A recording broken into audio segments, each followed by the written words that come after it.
Meet Sophie Cairns, ruler of the 7 volcanoes and now the Scottish Highlands. Sophie, how are you? I'm fine, Hoon. How are you? Thank you for having me. Yeah, I know that you've climbed 7 volcanoes, so it's absolutely nothing compared to, what my team and I have been going through today, because we felt like we were actually climbing a volcano as well. So lots of lessons. But before we go in, I just want to thank everybody for their patience and forbearance, and you, Sophie, for staying with us, and for the delay. No, This is all new for us, right? So thank you very much for joining us from Scotland. And I want to find out, which little hill have you last climbed in Scotland? So I think most lately it was a hill called Glenroy. And it's a really cool place because it's not very high, but you can see these parallel lines where in the Ice Age, these ancient lochs or lakes were really high up, and they left behind these grooves in the hill. So it's a very beautiful area up in the Highlands. Well, so you clearly have gotten addicted to climbing. So just hold on. I got I brought the book, right? Which I read. So thank you so much for sending that to me. And I want to recommend the book to everyone. It's a lovely, lovely read. It is well written. You're a journalist, right? It's very honest. You weren't afraid to really be vulnerable, and it's very probing, the way you kind of reported and then question the things you saw as well, and above all, inspiring. Like tiny little thing like you with asthma, and then you're doing it for love and redemption. So we're gonna come back to that later. But let's look at the 7 volcanoes that you've climbed, and this is the list. So which was the toughest of all of them? Oh, that's a really good question. I think every single one was a different version of hell, in its own way, but also very beautiful. There's Papua New Guinea that was really a bit hairy because it was out in the outback and I didn't know what to expect. Or there was Antarctica, Mount Sibby, that was middle of nowhere. I mean, literally inland Antarctica, nowhere near any penguins, not touristy at all. But I think the hardest one was the Chile one, Ojos del Salado, because the high camp there is as high as the summit of Kilimanjaro. So overnighting there was really tough physically, and you need 2 weeks just to get there. So that was really tough. I was reading your book, and like, you were chased by machetes in Papua New Guinea. You had frozen toes in the Antarctica. You had altitude headaches, and you had crazy guides. So the next question, that I want to ask is why? Like, why did you do it? I mean, why were you crazy? Like, why did you do this? I might have gone crazy just by doing it, but I think it's quite a universal human instinct that when to back up, my father died very suddenly, and I know that happens to everyone eventually, but I didn't get to say goodbye to him. I was in Shanghai packing up my job where I was a journalist, and I rushed back when he took a turn for the worse, and I just missed saying goodbye by 2 hours, and I just felt really just pain, really, over missing saying goodbye to my dad, and it just kind of made me want to go out there and do something physical to make everything easy to handle. I think it's a very common reaction when you feel emotional pain. You want some kind of physical hardship to go through just to get over what you're feeling. So that's why I did that. I guess, all of us have different ways of expunging that grief, right? I remember too when my dad died, and, it was just 2 years of darkness. And, actually those 2 years just passed by in a blur. I mean, I didn't climb any mountains, but I think I certainly climbed a lot of emotional, mental, volcanoes in life during those 2 years. But you went out there and you got physical. So it was a mixture of kind of guilt and love that drove you. And I just want to read from a chapter, which was on Mount Elbrus, where you wrote, and I want to read it because I just think it's such a beautiful paragraph. And you said, I crossed a field of pure white under an ocean of sky, the redeeming sun. Something shifted and everything turned the color of heaven. And that's when you said that you thought of your father and you cried and you said, Dad, I'm so sorry for not saying goodbye. And, was that moment the moment that you felt that he had forgiven you, or have you forgiven yourself?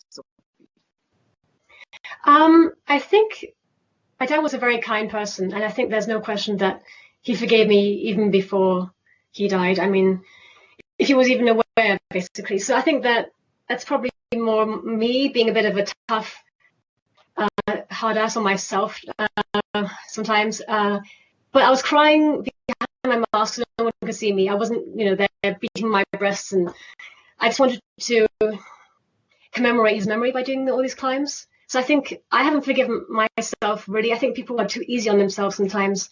It's a mistake I made, and I've accepted it. But I don't think I've really... I mean, all we can do is move on, basically. So, yeah. I guess we all have to deal with, that grief. But it's made you stronger. The book was all about in search of strength. That was the point of your book. It wasn't stigma and that I messed up, but it was really moving forward and small steps along the way. Just basically, what we're facing with this crisis in the travel industry. It's just daring to take that small little step ahead, no matter how much you're hurting and whatever you're facing. So that's the inspiration that I took from the book. It's like in search of that inner strength.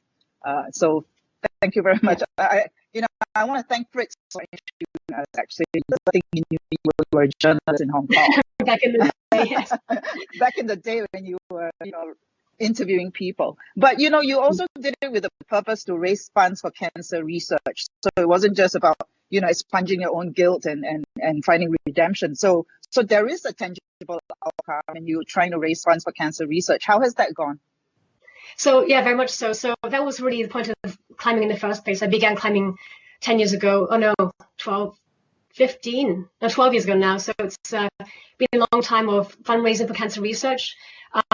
I've raised in total about 15 grand USD for cancer research overall. That one Volcanoes one was 10 grand USD, which sounds, I don't know, I think it's not enough. I'll keep on going. But I think they do very good work in Cancer Research UK in finding new drugs. So that's going to be an ongoing project, I think. Well, that gives you something to look forward to, right? So something yes. to do. But now, with our theme of time travel, I know both of us are kind of geeks about time travel. Let's go backwards in time. So, let's tell the audience, like, you were born in Hong Kong, you worked there as a journalist, and then you were a foreign correspondent in China, and you covered the Beijing Olympics, which is a fantastic time to be in China at that time. What do you think is the most misunderstood thing about China by the West? I think, so my mother's Chinese, my dad was English, and my whole life spent juggling the two cultural sides and, playing each other off at times. I think one thing that the West does not get about China is that they are playing chess on many different levels. I don't know what movie it was where there was a chessboard on not just like 2D, but also like vertical. It's like vertical chess. China plays the long game in everything it does. Nothing is unplanned. But I think because they present a very neutral facade sometimes, the West can't tell that everything is already planned from here for the next 50, 100 years, whether it's government policy or allowing certain industries to flourish and others not to. It's a long game for them. Yeah, I was listening to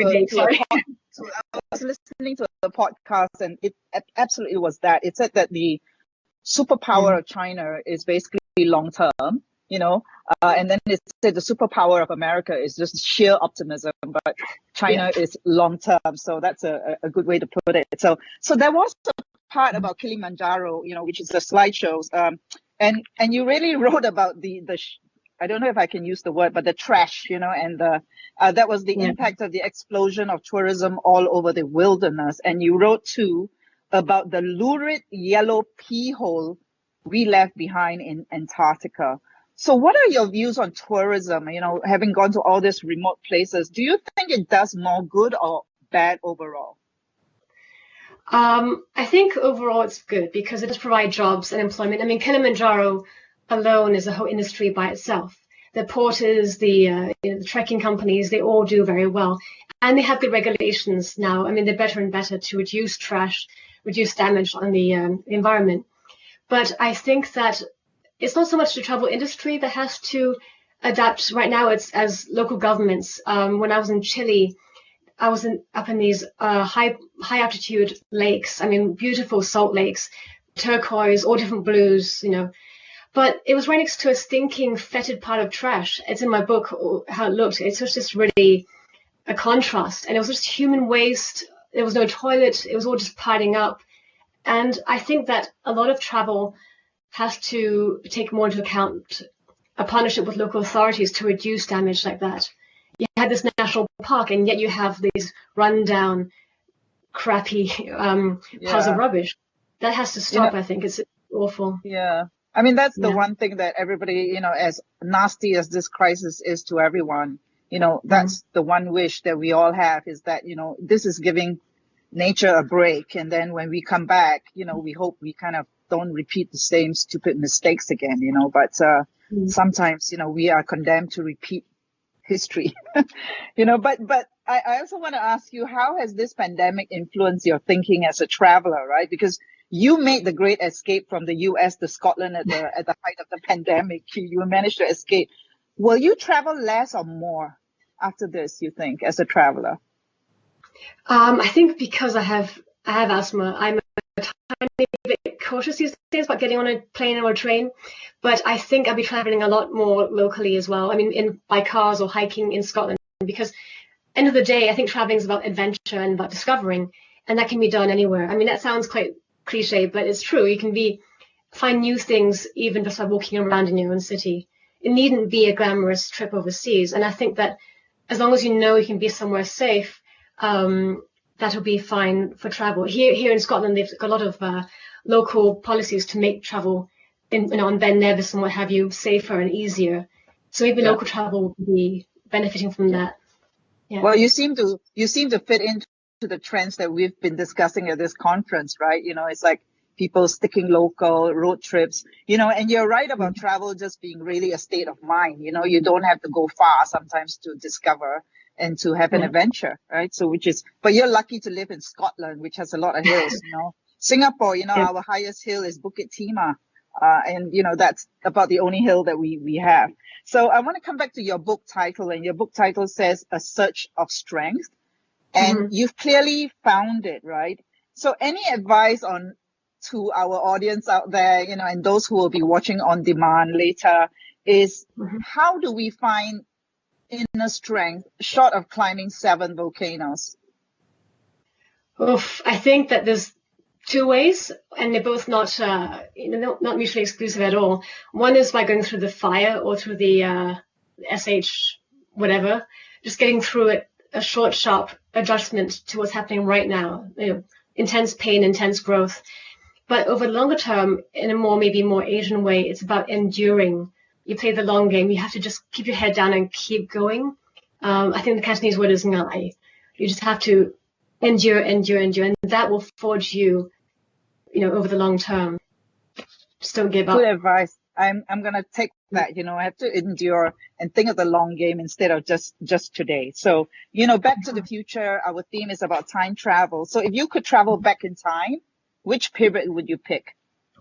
Oh, this is so cliche, but cheesy, but I would definitely go to the 80s in Hong Kong, as I was growing up then, because part of it's the ethos, big shoulder pads and power suits and power lunches and optimism. I miss that optimism and growth, boom times in Hong Kong. So I do that, I think.